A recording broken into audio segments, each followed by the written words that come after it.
오늘 하나님께서 저희들에게 주시는 말씀은 우리 신약성경 140면 누가복음 24장 36절에서 43절까지의 말씀입니다.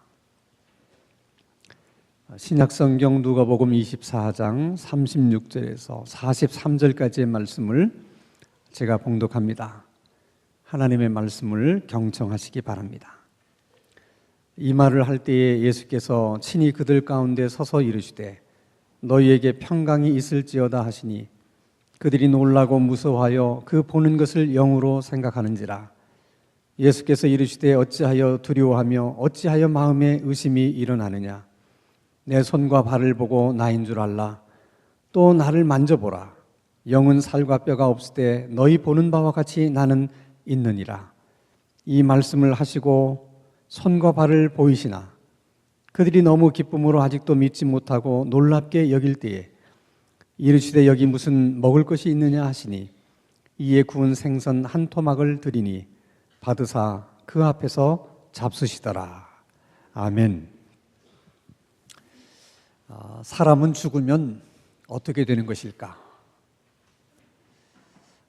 일반적으로 여러 종교들은 사람이 죽는다고 해서 그것으로 모든 것이 끝나는 것이 아니라 내세에 가서 다시 살게 된다라고 가르칩니다. 어떻게 해서 내세에 가서 다시 살게 되는 것일까? 우리의 몸이나 육체는 죽는다 할지라도 우리의 영혼은 죽는 것이 아니기 때문에, 그래서 우리의 몸과 육체는 죽는다 할지라도 우리의 영혼은 살아서 내세에서 영원히 살게 된다는 것입니다. 이처럼 영혼은 죽는 것이 아니라 영원히 살 수 있는 것이다. 이런 생각을 가리켜서 영혼 불멸 사상이라고 말합니다. 이런 영혼 불멸 사상은 대부분의 종교 가운데 다 갖고 있는 사상이에요. 예를 들어서 불교의 윤회 사상이라고 하는 것도 바로 영혼 불멸 사상에 기초를 둔 것입니다. 인간의 영혼이 인간의 몸속에 있을 때는 인간으로 사는 것이고, 그 인간의 영혼이 동물 속에 들어가면 동물로 사는 것이고, 그 인간의 영혼이 꽃처럼 식물 속에 들어가면 또 식물로서 산다는 것입니다. 쉽게 얘기하면 영혼을 담는 그릇이 바뀌는 것이고 그릇이 변하는 것뿐이지 영혼은 달라지는 것이 없다는 거예요. 어떤 모양으로든 영혼은 계속 살게 된다. 일반적으로 종교들 가운데 이런 생각이나 이런 사상들이 있기 때문에 기독교에서 말하는 예수님의 부활도 대부분 그런 관점으로 해석하고 그리고 이해를 하려고 하는 경향들이 많이 있습니다. 예수님께서 죽은 자 가운데 다시 살아나셨다는 것을 예수님의 영혼이 다시 살아나셨다, 그렇게 생각하는 것입니다. 사실 예수님의 영혼이 다시 살아났다 그렇게 말을 하면 사실 논쟁거리가 되질 않아요. 대부분의 종교에서 그런 생각들을 갖고 있기 때문에 아무런 문제가 안 됩니다. 근데 성경에서 말하는 예수님의 부활은 영혼이 다시 살아났다는 말이 아니고 죽었던 예수님의 몸이 다시 살아났다는 얘기예요. 그런 얘기는 과학적으로 입증할 수도 없고 설명할 수도 없습니다. 죽었던 몸이 다시 살아났다는 예는 역사적으로 한 번도 없는 일입니다. 그래서 예수님의 부활을 인정하고 믿고 받아들인다는 것은 생각처럼 쉬운 일이 아니에요. 그래서 많은 사람들은 성경에서 말하는 예수님의 부활을 각자 자기의 관점으로 그것을 해석하려고 하고 설명하려고 합니다. 예를 들면 예수님께서 십자가 상에서 너무 고통을 겪으셨기 때문에 잠시 실신을 했는데 사람들이 실신한 예수를 죽은 줄 알고 동굴 무덤에다가 장사를 지냈다는 것입니다.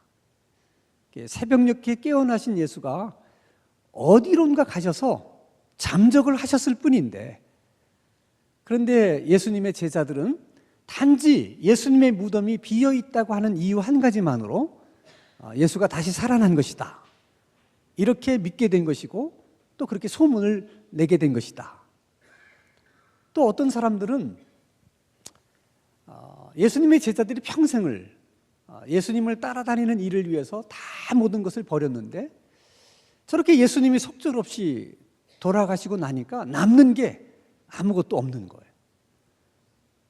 그래서 제자들이 예수님의 시신을 탈취해서 어딘가에 예수님의 시신을 다시 장사를 지내놓고는 예수님이 부활하셨다, 이런 식으로 헛소문을 퍼뜨린 것이다 라고 생각하는 사람들도 있습니다.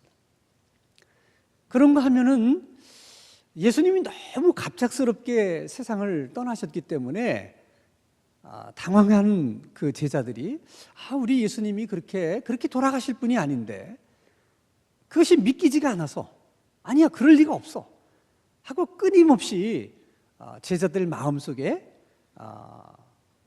자기 최면을 걸고 계속해서 그렇지 않을 거라고 하는 그런 생각을 계속 반복하면서 실제로 예수님이 부활하신 것은 아니고 간절한 그런 바람을 가지고 있었던 제자들의 환상 속에 예수님이 다시 살아나는 것으로 보인 것뿐이다 라고 설명하는 사람도 있습니다. 왜 이런 이야기들이 있어야 되는 것입니까? 그만큼 예수님의 부활을 인정하고 받아들이는 일이 어렵기 때문에 그런 것입니다. 여러분, 그것은 예수를 믿지 않는 사람만 그런 게 아니에요. 예수님의 제자들은 3년 동안을 예수님을 따라다니면서 함께 먹고 함께 자고, 예수님이 가르치는 말씀을 그들은 직접 자기네 귀로 들었고, 예수님이 행하시는 기적을 직접 자기 눈으로 다 본 사람들입니다. 그럼에도 불구하고 제자들조차도 예수님이 부활하셨다는 사실을 믿지를 못했어요. 예수님의 부활을 제일 처음 목격한 사람은 마리아입니다. 얼마나 놀랬겠어요. 그러나 부활하신 예수님을 본 마리아가 너무 기뻐서 예수님이 부활하셨다는 이 소식은 누구보다도 예수님의 11명의 제자에게 먼저 알려줘야 된다. 그 즉시 11제자를 찾아가서 얘기합니다. 예수님은 다시 살아나셨습니다. 내가 오늘 새벽에 다시 살아난 예수님을 내가 보고 만났습니다. 그러나 11명의 제자 가운데 아무도 그 사실을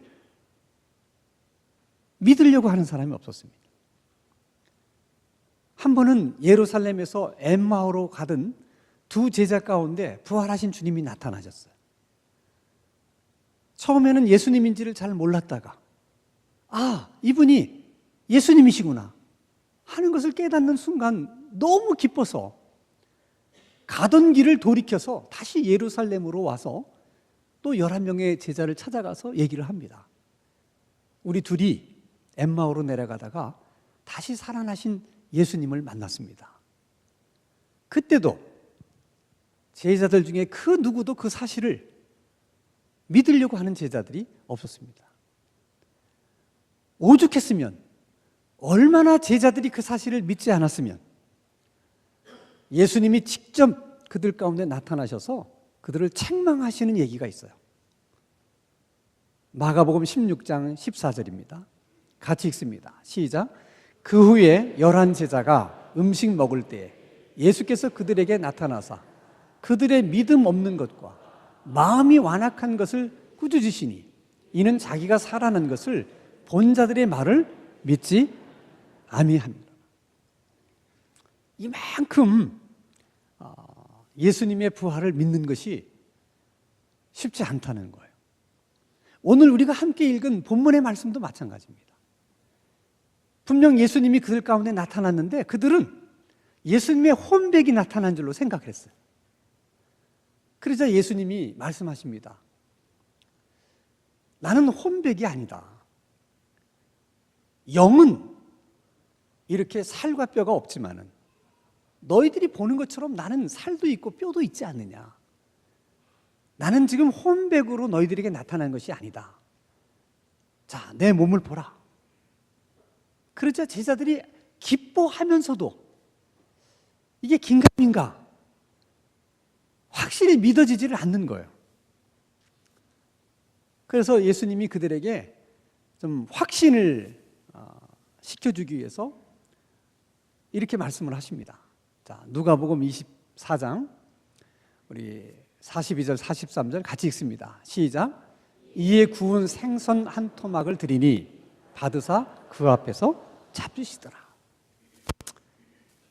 몸이 없는데 어떻게 음식을 먹을 수가 있겠습니까? 그러니까 그들 앞에서 생선을 먹는 것을 보여줌으로써 나는 혼백이 아니고 영이 아니고 몸을 가지고 있다. 나는 이 몸을 가진 채 부활을 했다. 라고 제자들에게 말씀을 하시는 것입니다. 자, 여러분, 제자들조차도 믿기 어려운 예수님의 그 부활의 이야기를 굳이 성경은 그 이야기를 고집하고 그 이야기를 그렇게 주장하려고 하는 이유가 어디에 있느냐 하는 거예요. 그 일이 뭐가 그처럼 중요하길래 그렇게 믿기 어려운 일을 계속해서 성경은 말씀하려고 하시는 것일까? 중요한 두 가지 이유가 있어요. 우리가 잘 아는 것처럼 하나님이 인간을 만드실 때 흙을 빚어서 그 코에 생기를 불어넣으심으로 인간이 돼요. 그러니까 여러분, 인간의 몸은, 육체는 그 모든 재료와 원소가 흙에서 온 거예요. 그래서 사람이 죽으면 다 흙으로 돌아가요. 흙의 원소로 만들어졌기 때문에 다시 흙이 되는 것입니다. 그렇지만은 그 인간 속에 하나님께서 영을 주신 거예요. 천사들은 영은 있지만은 몸이 없어요. 반대로 동물들은 우리처럼 몸은 갖고 있지만은 영이 없어요. 영도 있고 몸도 함께 가지고 있는 존재는 우주에서 딱 인간밖에 없습니다. 만약에 우리 몸이 없이 영혼만 어디 내세에 가서 영원히 산다. 그건 인간이 아니에요. 그것은 인간으로 사는 게 아닙니다. 하나님이 인간에게 영을 주셨는데 그 영이 없이 이 육체만 가지고 살면 그것도 인간이 아니에요. 그렇기 때문에 예수님께서 그냥 영혼만 다시 살아나시면 인간으로 다시 살아난 게 아닙니다. 더 중요한 것은 예수님께서 십자가를 지시는 이유를 이렇게 설명합니다. 내가 너희들의 죄 문제를 해결하기 위해서, 너희들이 지은 죄를 내가 다 사하기 위해서 내가 십자가에서 죽는 것이다. 다시 말하면 죽음이라고 하는 것이 죄의 값입니다. 예수님이 우리 대신 죽음으로 우리의 죄값을 다 치르신다는 거예요. 그러면 예수님이 우리의 죄값을 다 치르셨다면 죽음의 문제는 해결이 되는 것입니다. 그러므로 죄값을 다 해결하신 예수님은 다시 사실 수가 있는 거예요. 그건 너무나 당연한 일이에요. 아니, 살아나셔야만 해요. 만약 예수님이 다시 살아나지 않으신다면 그분이 우리 죄를 위해서 십자가에서 죽으신 것이고 우리 죄값을 대신 지불하기 위해서 죽으셨다는 것을 어떻게 증명해낼 수가 있겠습니까? 성경에서 말하는 예수님의 부활은 그럴 수밖에 없는 것이고 또 그래야만 되는 일입니다. 그래서 성경은 예수님의 몸의 부활을 강조하는 거예요. 그리고 중요한 것은 예수님이 십자가를 치실 때 그때 예수님의 몸과 부활하신 이후에 예수님의 몸은 같기도 하고 다르기도 합니다. 자, 예를 들어서 여러분 요한복음 20장 19절 말씀을 한번 같이 보겠습니다. 시작. 이날 곧 안식 후 첫날 저녁 때에 제자들이 유대인들을 두려워하여 모인 곳의 문들을 닫았더니 예수께서 오사 가운데 서서 이르시되 너희에게 평강이 있을지어다. 자, 제자들은 유대인들이 예수님을 잡아 죽였기 때문에 제자인 우리들도 가만두지 않을 것이다. 그게 두려워서 방문을 꼭꼭 걸어 잠그고 방 안에 있었어요. 근데 그 방 한가운데 예수님이 오신 겁니다. 예수님이 문을 열고 들어오신 게 아니에요. 얼마나 문을 철저하게 잠궜겠습니까? 그런데 예수님이 들어오신 거예요. 어떻게 이런 일이 일어날 수가 있는가? 부활하신 예수님의 몸은 공간의 제한을 받지 않으신다는 거예요. 시간의 제약도 받지 않으십니다. 자, 예를 들면 부활하신 예수님이 성경에 보면 10번 이상 나타나신 것으로 되어 있습니다. 그러면 예수님이 도대체 어디 계시다가 나타나셨을까? 자, A라는 지역에서 예수님이 나타나셨다가 어느 날 B라는 지역에서 나타나셨어요. 그러면 A라는 지역에서 B라는 지역으로 이동해야만 B 지역에서 나타나실 수 있는 거 아닙니까? 그러면 A 지역에서 B 지역으로 이동하려면 걸어서 가든지 말을 타고 가든지 어떤 수단을 통해서 가야만 합니다. 근데 한 번도 그렇게 10번이나 예수님께서 나타나셨는데 한 번도 지나가는 예수님을 봤다고 말하는 사람이 없어요. 그러면 도대체 예수님은 어디 계시다가 나타나시는 것일까? 그것을 차원으로 설명하면 이 세상의 3차원이 아닌 저 4차원의 세계, 하나님이 계신 그 4차원의 세계에 계시다가 3차원으로 들어오셔서 나타나셨다가 다시 4차원으로 가 계시고, 이렇게 시공을 초월하실 뿐만 아니라 차원을 넘나들 수 있는 그런 몸으로 바뀌셨다는 거예요. 그런 몸을 성경은 신령한 몸이다, 그렇게 설명해요. 그 신령한 몸은 시공의 제한만 받지 않는 것이 아니라 음식을 먹어도 되고 먹지 않아도 되는 몸이 됩니다. 예수님이 십자가를 지실 때 그때의 몸은 그 몸을 움직이기 위해서는 에너지가 필요하고 그 에너지를 얻기 위해서는 음식을 꼭 드셔야만 해요. 근데 신령한 몸으로 바뀌신 이후에는 그런 에너지가 필요 없는 거예요. 그래서 음식을 먹지 않아도 돼요. 예수님께서 뭐 먹을 게 좀 있냐? 그래서 생선을 주니까 예수님이 잡수셨다. 배가 고프셔서 잡수신 게 아니에요. 예수님이 혼백이 아니라 이렇게 몸이 있다는 것을 증명해 보이시기 위해서 그냥 잡수셨을 뿐입니다. 뿐만 아니라 여러분, 부활하신 예수님의 몸은 신령한 몸이기 때문에 어떤 경우에는 부활하신 예수님을 알아보는 경우도 있고, 또 어떤 경우에는 또 부활하신 예수님을 못 알아보는 경우도 있다는 거예요. 자, 요한복음 20장 13절에서 14절 보겠습니다. 시작. 천사들이 이르되 여자여 어찌하여 우느냐? 이르되 사람들이 내 주님을 옮겨다가 어디 두었는지 내가 알지 못함이니이다. 이 말을 하고 뒤로 돌이켜 예수께서 서 계신 것을 보았으나 예수인 줄은 알지 못하더라. 누가복음 24장 15절 16절도 한번 읽겠습니다. 시작. 그들이 서로 이야기하며 문의할 때에 예수께서 가까이 이르러 그들과 동행하시나 그들의 눈이 가리워져서 그인 줄을 알아보지 못했다. 왜 부활하신 그 예수님을 못 알아봤을까? 그것은 부활하기 전에 예수님의 얼굴과 부활하신 후에 예수님의 얼굴이 달라졌기 때문에 그런 게 아니에요. 갑자기 예수님이 성형수술을 하셔가지고 못 알아본 게 아니에요. 만약 그랬더라면 다른 사람들도 못 알아봐야 되는 거죠. 근데 어떤 경우에는 그 예수님을 알아보는 거죠. 그런 면에서는 십자가를 지시기 전이나 후나 달라진 게 없어요. 근데 또 어떤 경우에는 잘 못 알아봐요. 왜? 너무나 다르게 변했기 때문에. 다시 말하면 신령한 몸으로 변했기 때문에 언뜻 알아볼 수 없는 그런 몸이 되었다는 것입니다. 그것을 예수님이 우리들에게 보여주시는 이유가 있는 거예요. 우리가 훗날 하나님 앞에서 어떻게 살게 될 것이냐, 지금 예수님께서 변화된, 지금 예수님이 신령한 몸을 입으신 그런 몸으로 우리도 변화돼서 그런 몸을 가지고 하나님과 영원히 살게 될 거라는 거예요.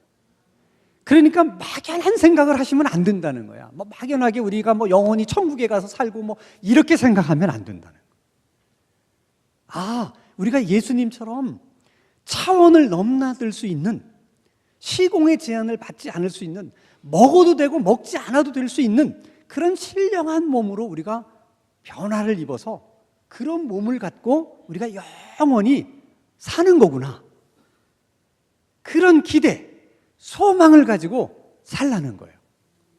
그래서 예수님이 우리들에게 그렇게 보여주시는 것입니다. 자, 어떻든 여러분, 예수님께서 사망의 권세를 깨트리고 부활하셨다고 하는 것은 다른 말로 하면 죽음과 대결해서, 예수님이 죽음과 싸워서 이기셨다는 거예요. 여러분, 죽음을 이길 수 있으면 이기지 못할 것이 아무것도 없습니다. 죽음을 이긴 사람은 모든 것을 다 이길 수 있어요. 여러분, 우리가 경험하는 인간의 모든 불행한 일들, 질병, 실패, 절망, 배고픔, 아픔, 슬픔, 그 모든 것은 다 사망의 권세하에 있는 것들이고, 사망의 권세가 그것들을 종처럼 부리는 것들이에요. 그래서 죽음을 이길 수 없는 인간은 그 권세하에서 신음할 수밖에 없는 것이고, 그 죽음의 권사가 휘두르는 그 종들에 의해서 늘 우리는 고통을 겪으면서 살 수밖에 없는 것입니다. 그런데 이제 예수님이 그 죽음을 이기셨기 때문에 그 죽음이 거느리고 있었던 그 모든 불행한 그 종들도 다 우리가 이길 수가 있는 거예요. 어째서 그러느냐? 우리가 예수님을 구주로 고백하고 예수님을 우리 마음속에 영접할 때 바로 부활하신 주님이 우리 안에 계시는 거예요. 부활하신 주님의 능력, 그 능력이 이미 우리 안에 있는 거예요. 그래서 예수 믿는 사람들의 삶 속에는 기적이 있는 거예요. 그리고 기적이 반드시 있어야 되는 거예요. 왜? 우리 안에 부활하신 주님의 능력이 있기 때문에. 그런데 문제는 그 능력이 언제나 나타나는 것은 아니라는 거예요. 어떤 때는 나타났다가 어떤 때는 또 안 나타날 때가 있고, 또 그 능력이 어떤 사람에게는 나타나는데 또 어떤 사람에게는 안 나타난다는 거예요. 그것은 부활하신 주님의 능력이 모자라거나 부족해서가 아니에요. 지금은 우리 안에 부활하신 주님의 능력이 씨앗으로 있는 거예요. 그 능력이 주님이 재림하시는 날, 우리 구원이 완성되는 날, 그것이 열매로 나타나요. 그때는 100% 죽음을 우리가 정복하고 인간의 살면서 느끼는 모든 불행이 그때는 다 정리가 되는 것입니다. 이것은 마치 여러분, 어린아이들은 어른들처럼 빨리 달리지도 못하고 무거운 것도 들지를 못해요. 그것은 어린아이가 아직 인간이 덜 돼서 그런 게 아니에요. 어른이나 아기나 똑같은 인간이에요. 단지 어른처럼 되는 데는 시간만 필요해요. 10년, 20년 시간이 흐르면 다 빨리 달릴 수 있게 되고 무거운 것도 들어 올릴 수 있는 사람이 되는 거예요. 그런 것처럼 이미 구원받은 우리들에게는 그 안에 부활하신 주님의 능력이 있기 때문에 시간만 가면 완벽하게 그 모든 것을 정복하는 날이 온다는 거예요. 그래서 우리는 그 날이 오기를 늘 사모하며 살아야 돼. 왜? 우리가 이미 구원을 받았음에도 불구하고 마치 구원받지 못한 사람들처럼 아직도 고통 속에서 사는 게 너무 억울하잖아. 이미 우리 구원받았는데. 그러니까 구원이 빨리 완성되는 날이 와서 완전히 그 모든 불행할 일을 정복될 수 있도록 그날을 사모해야 되는 거예요. 그러나 문제는 여러분, 주님이 정말 오시면 우리들에게는 너무 잘된 일이고 좋은 일이에요. 그러나 주님이 오시면 그걸로 모든 것은 끝납니다. 더 이상의 구원받는 사람들은 없는 거예요. 그럼 만약 주님이 오늘 오시면 우리한테는 너무 잘된 일이에요. 그 이상 더 좋을 수가 없어요. 그러나 아직 구원받지 못한 우리 자식들은 어떻게? 우리 부모님은 어떻게? 그걸 생각하면, 더 많이 구원받을 사람을 생각하면 예수님은 빨리 오시는 것보다 좀 천천히 오시는 게 필요해요. 그러나 또 우리 입장에서는 그렇게 천년만년 늦게 오시면 구원받은 사람들로서 이렇게 고통받고 산다는 것이 얼마나 억울해요. 그 긴장 속에서 예수님이 가장 적합한 때를 선택하셔서 오시는 거예요. 그러니까 그것에 대해서는 우리가 뭐라고 할 필요가 없어요. 더 중요한 것은 우리가 이미 구원을 받았음에도 불구하고 그 부활의 능력이 우리 안에 있음에도 불구하고 여전히 우리가 질병 속에서 고통받고 가난 속에서 이렇게 고통을 받고 실패와 절망 속에서 힘들게 사는 우리들을 보시면서 주님이 안타까워하세요.